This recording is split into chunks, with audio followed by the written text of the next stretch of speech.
Namaste, Soul Circle. I'm Candace. And I'm Steven. And we're from Arcana, Mind, Body, and Spirit here in Toronto, Canada. And today we are going to be talking about the lower veil, which refers to the great Mother Earth. Oh, Mother Gaia. Oh, Gaia. So stay tuned, and we're going to be talking about the different energy sources that you can call on when you're setting space or when you are raising energy.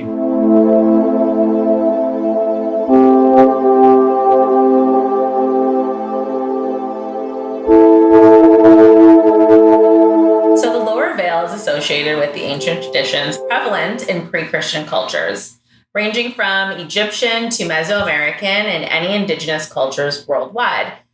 She's been called Mother Earth, Great Mother, Gaia, Pachamama, and she represents the divine feminine absolute. If the upper veil deals with the future, then the lower veil deals with our past. These ancient traditions that worshipped our planet focused on root systems like our plants and our trees, or on waterways like the Nile in Egypt or the Amazon River. On the other hand, modern religion focuses on God consciousness, something not tangible, a greater force from above. So in our practice, we've chosen 4 of the energy streams to help set our space when raising energy in ceremony. The first one being the energies of our ancestors. So we often call these in for guidance or protection, depending on what we're going for. And there are some high holidays throughout the year, like Samhain, where ancestors play a big role in ceremony. So it can be specific to the time of year or to whatever year you're going for. Our second energy stream that we call in is the bones of the past lives that we've lived that are buried all over the earth. If you imagine all the different lives that you could have reincarnated in, were somewhere buried all over this planet. And many traditions believe that these bones help our planet grow and they nourish who we are today. So the third one is the crystalline matrix of our planet, which is all the crystals we use in practice. If you can imagine seeing under the Earth's surface, you would see a rainbow of all the different crystals in their natural state. That would be so pretty. That would be awesome. Awesome. And lastly, the energy lines and the meridians that connect all of our sacred landmarks around the world. And these energy streams are also a way that we all connect worldwide. We are all one big soul circle. Are you ready to go deep? Am I ever? Always ready. It's the lower veil. Let's go deep. So I have some of the questions. The first one. The lower world focuses on divine feminine energies of Mother Earth, Pachamama, Gaia, and so on. What parts of your feminine energy do you appreciate? What needs healing? You know, I immediately think, obviously, as a gay male, I feel very in tune with a lot of my feminine energy. I'm a professional dancer. I'm moved by music. I'm an artist. I'm a writer. There's so many parts of me that would be divinely feminine. And most of those things are all the things that I love about myself too. I do love all of that stuff. And then when I think of divine feminine energy, I am surrounded by so many incredible women in my life. For example, not kidding. So many incredible examples of women. I would never really flip my hair like that though, in real life. No, I would not. Anyways, continue. Tell me. So many incredible women in my life. I have a fantastic mother figure in my life, and my grandmother has always been a great figure. So for me, I can't say there's any element that necessarily needs healing, but I do think staying in balance would probably be something too. I know that last week when we were talking about the upper world, I know that was something that you were talking about, staying in balance with your masculine. I feel like for me, that would be what I would say. Just having a nice balance, because sometimes it might be too easy for me to put on the music and dance too long, or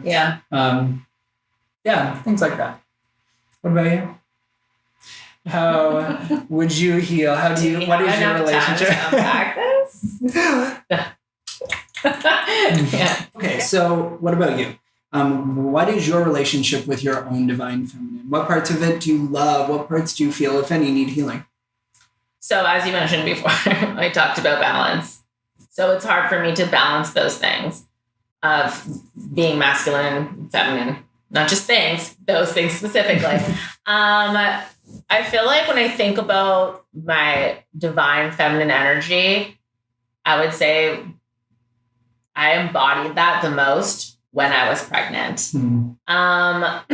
I was coming out of just like a pretty hectic kind of wild. I was just being very an Aries on fire. And when I found out I was pregnant, everything really changed. And I really embodied all of the things. And I was in such like a place of self-love, of healing, of acceptance. I was feeling my best. I was super active. I mean, I was teaching dance until the week before I gave birth. Barefoot In the dance studio. Like samba class, I was teaching like gold samba level. I was going for it. Group class, walking to and from, taking public transit, walking to get my groceries. I was doing it. I was waking up every morning and doing Kundalini yoga. I was eating great. I felt great. I looked great. I was in such a good place. I loved being pregnant. And also my child birthing story. I mean, I did it with midwives at home in my space. I felt very in control. I was very hands-on.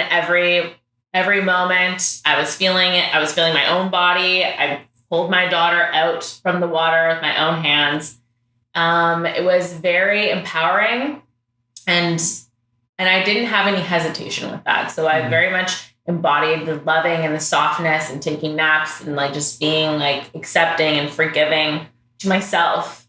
And I think that was when the time I have most felt connected to the feminine energies. Healing wise, when I'm not pregnant, which is most of the time, if not all the time, the feminine energy can also come onto me like a depression almost. So it can really, really slow me down, and I can really fall into that. And again, it comes back to the balance. I really have to always focus on the balance, because it's either one or the other. I need to find the middle ground. And I think that's where my healing and my focus and my work, my growth will be. Yeah. You know, if any of you out there are interested in hearing a little bit more about your birth story or sharing any of that stuff, please comment below. That could be something that we dive into. I think it's really important, because I feel like there's a lot, I know for me anyways, and again, this was like 8 years ago, but when I chose to have my daughter at home, everyone met me with like, you're crazy, it's barbaric, it's this. Fear was constantly like, every story I heard about childbirth was so scary. It was like, you know, I was told it's the closest thing to dying without dying. It was all of these things. And I informed myself. I went to do some like learning classes and stuff. I was really informed. I felt really safe. I had amazing midwives. Shout out to 7th generation midwifery, midwives in Toronto. They're amazing. They're an Indigenous organization as well. And it's really important to also have that other option of a storyline to hear about. You watch a movie and everyone's screaming in pain. I took naps in between my contractions in the water. You know, it was not easy, and didn't feel like a tickle, but I mean, there was a lot of really amazing, beautiful things, and I would not change it for the world. And if I ever have another child, I will try to do the same thing if I'm able. I'm empowered from hearing your birth story. I love you so much. Oh, love you too. And I also love your daughter. You just wait world until you see this one. God. All right, so question number 2. The lower veil deals with the bone kingdom and the bones of all of our previous incarnations that are in the soil, which means that we could have lived anywhere at any time in history. So what past cultures, locations, or traditions do you feel connected to? I bet I know what you're going to say. Yeah, I was just looking at you and I'm like... Okay, so we're going to count it. Okay, so 3, 2, 1. Egypt. Knew it. Knew it 100%. Okay, so what is it about Egypt or Egyptian culture that you're drawn to? So in the past, it hasn't really happened that much recently, but in the past, I kept getting these like random things. Like my dad went to a garage sale and he was like, "Oh, I got this thing. I thought you might like it." And it was this huge platter, like plate thing. And it was all like kind of gross. And I like cleaned it off. And it was this Egyptian plate with all these like carvings and things on it. It was really cool. I'm not a huge cat fan. I like cats. I've always had cats too growing up, but I love those hairless ones. Oh, yeah. Ones. Yeah. And then sometimes if I don't go get for my haircut, I start to look like a sphinx. And no. But I also, the biggest one, I had when I was pregnant, and because I was going to midwives, I only had so many ultrasounds in the beginning before I went the midwife route. And so I never knew the gender of my child when I was pregnant. But I was certain it was a girl. It was certain. And I had this dream, and I was this Egyptian woman, and I was wearing these headdresses, and I was in this kind of like, I can't even describe it in words, but I was wearing this headdress and this like jewelry and these things, and it looked very ancient Egypt. And I was scolding my daughter. I don't even know if we were speaking English. I couldn't tell you who was Egyptian because I don't speak Egyptian, but I was scolding my daughter, and I called her by a name, and that is the name that I chose for my daughter. And love this story. Yeah, and I remember like everyone's like, "No, what if it's a boy?" And I was like, "It's a girl. Her name is this, and that is that." And I didn't think of any other names. I was like, I knew for sure that it was true. And I feel like that's just always kind of hung with me. I know that I've always really, really wanted to go to Egypt. I have to go there before I die. So like before the night ends. Yeah. Pack to bed. Let's go. Yeah. So those are the small things. I've always really loved it. It's always sounded like a place that I've always really wanted to go. I've always been kind of drawn to it. I love the way it looks, all the aesthetic things about it anyways. So I would say of all things, it's probably that. Anything else that I have had visions of, or like any past life stuff that's been told to me from other people having visions, I don't doubt that they are possibly real, but they didn't really connect with me or hold weight in my heart anyways as a true connection. Yeah, I get that.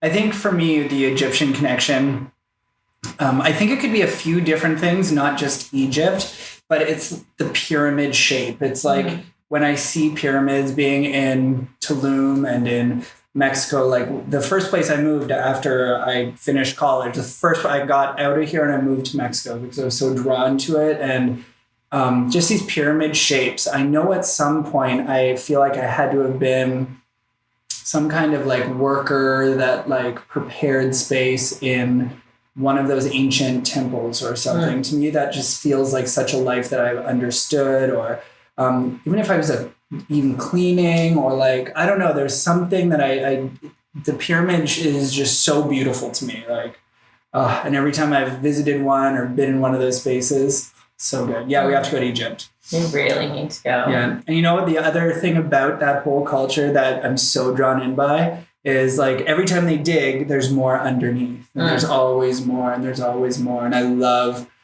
maybe that's why I love the lower veil, because there's always something more underneath. All right. Third question. Okay. Third question. I'm going to ask you guys too. If you could share part of your human experience so far as a legacy to the next coming generations as an ancestor 100 years from now, what would that be? Send your 500-word short essays She comes with to that www.arcana-mindbodyspirit.com. Wow. When I'm an ancestor 100 years from now, what messages I would have? Well, initially, my impression on that is I believe that life comes in ebbs and flows, and I think everything is very cyclical. I think you look at nature, things come and things die and they regrow back. And the way the seasons work and the lunar cycles. We have so many examples of that in our world surrounding us all the time. And yet when tragedy strikes and trauma happens, we seem to forget that. And it's very easy to just think my life is over, things are terrible. So for me, I guess the message is sort of, it gets better. It really does get better.